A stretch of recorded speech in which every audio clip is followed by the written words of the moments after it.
Radhe Radhe friend, आप सभी को हमारे चैनल में बहुत बहुत स्वागत है। एकादशी परिवर्तनी कब है? सबसे पहले मैं बता दूं, भादो महीने के शुक्ल पक्ष की एकादशी को कहते हैं परिवर्तनी एकादशी। इस दिन भगवान करवट बदलते हैं। इस बार एकादशी शुभ संयोग के साथ है। इस बार 2 एकादशी हो रहा है, 25 और 26 को।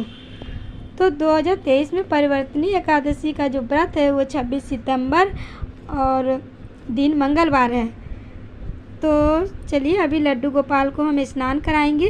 तो या फिर आपके पास विष्णु भगवान का फ़ोटो है तो फ़ोटो में भी पूजा कर सकते हैं, या अगर घर में लड्डू गोपाल है तो उनको स्नान पूजा करके भी हम व्रत रख सकते हैं, क्योंकि लड्डू गोपाल जो है सभी के घर में होते हैं। तो उनको हम चलिए स्नान कराएंगे। तो यहाँ पे हम स्वास्तिक बना ले रहे हैं चंदन से, और आज के दिन तिल का प्रयोग, सफ़ेद तिल का प्रयोग कर रहे हैं, और फूल, तुलसी पत्ता, उसको आसन दे के फिर हम स्नान कराएंगे। तो स्नान जो है तो संग से स्नान कराते हैं, उसमें दूध, कच्चा दूध भरकर फिर स्नान कराते हैं। तो उसमें केसर मिला सकते हैं, और या फिर आप चंदन भी मिला सकते हैं। तो इस तरह से लड्डू गोपाल को स्नान कराएंगे। तो फ्रेंड, जो 25 तारीख को एकादशी हमें मिल रही है वो दशमी युक्त एकादशी है, और हमें दशमी युक्त का एकादशी व्रत नहीं करनी चाहिए। हमें हमेशा द्वादशी युक्त एकादशी का व्रत करना चाहिए।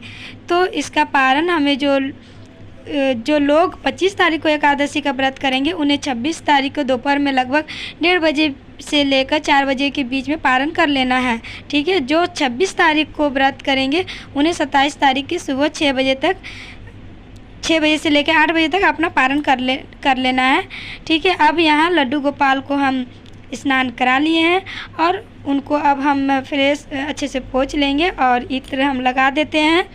तो फ्रेंड, हमारे जो विष्णु भगवान जी है जो है योग निद्रा में सोए हुए हैं, तो उनको उठने का जो समय है वो देव उठनी एकादशी, लेकिन परिवर्तनी एकादशी में भगवान विष्णु करवट बदलते हैं, इसलिए इस एकादशी परिवर्तनी एकादशी कहते हैं।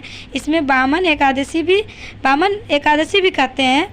तो भगवान विष्णु ने वामन भगवान का रूप धारण किया था और 3 पग में पूरा ब्रह्मांड को नाप लिया था। तो इसकी कथा जो सभी जानते हैं, इसकी कथा जानते ही होंगे, सुने होंगे। तो आज का दिन जो है इसी तरह से लड्डू गोपाल को स्नान कराएंगे और उनको पीले वस्त्र पहनाएंगे, क्योंकि आज के दिन में पीला ही पहनाना चाहिए। और पीले चीज़ का ज़्यादा यूज होता है, जैसे पीले भोग लगाना है पीले चीज़ से। तो यहाँ पे हम देखिए जो श्रृंगार है बढ़िया से श्रृंगार भी कर देते हैं।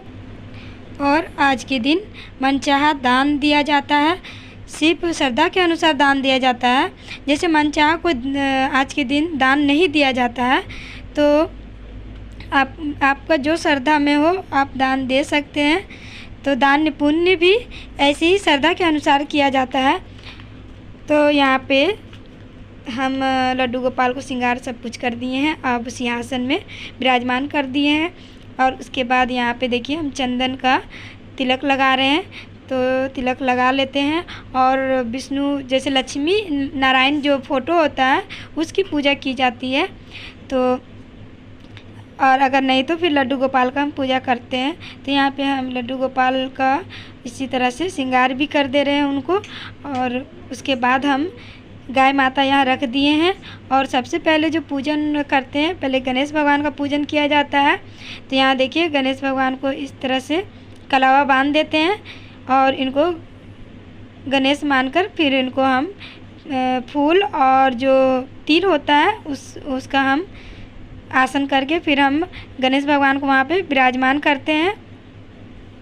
और गणेश भगवान जो है उनको दुर्वा चढ़ाया जाता है, दूब घास।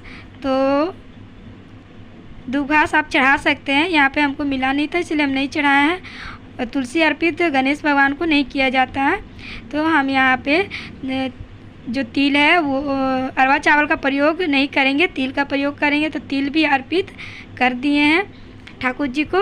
और अब हम फूल अर्पित करेंगे। तो फूल हमारे पास जो है फूल हम चढ़ा रहे हैं, जैसे पीले फूल चढ़ा सकते हैं आप, तो अपराजिता का फूल है सदाबहार, तो हम उसको चढ़ा दिए हैं। और तुलसी पत्ता ज़रूर अर्पित करेंगे, तुलसी दल या तुलसी का माला भी हम पहना सकते हैं। तो हम यहाँ तुलसी का पत्ता जो है वो अर्पित किए हैं, थोड़े से चंदन लगा के। और उसके बाद फूल अर्पित करने के बाद सबसे पहले दीप प्रज्वलित कर लेते हैं। तो धूप और दीप दोनों हम जला लिए हैं। अब दीपक का भी पूजन किया जाता है, तो हर पूजा में दीपक का पूजन जरूर करें। तो यहाँ पे हम थोड़े से सिंदूर और फूल और जो तिल होते हैं वो हम दीपक पे ज़रूर देंगे, क्योंकि अरवा चावल और दिन जो रहता है वो अरवा चावल चढ़ाते हैं। तो एकादशी है तो उस दिन हम तिल चढ़ाएंगे। तो इस तरह से तिल चढ़ा के फिर इस तरह दीपक जला लिए हैं। और अब जो गणेश भगवान है वहाँ भी हम चंदन का टीका दे दिए हैं और सिंदूर का भी तिलक कर दिए हैं। इस तरह से गणेश भगवान को भी तिलक करके फिर हम अब भोग समर्पित करेंगे, भोग अर्पित करेंगे। तो गणेश भगवान को लड्डू चढ़ाया है, क्योंकि लड्डू बहुत पसंद है गणेश भगवान को। और यहाँ पे पीले कलर का भोग चढ़ाया जाता है, तो खीरे का भी भोग लगता है, तो खीरे भी आप चढ़ा सकते हैं। और यहाँ पे हम केले और लड्डू का भोग लगा रहे हैं, और तिल और फूल इस तरह से लेकर जो एकादशी व्रत कथा होता है वो हम कथा करते हैं।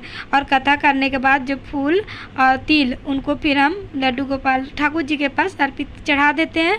और उसके बाद हम आरती करेंगे। तो यहाँ देखिए धूप दिखा दिए हैं, उसके बाद आरती कर लेंगे। तो आरती भी ज़रूर करनी चाहिए।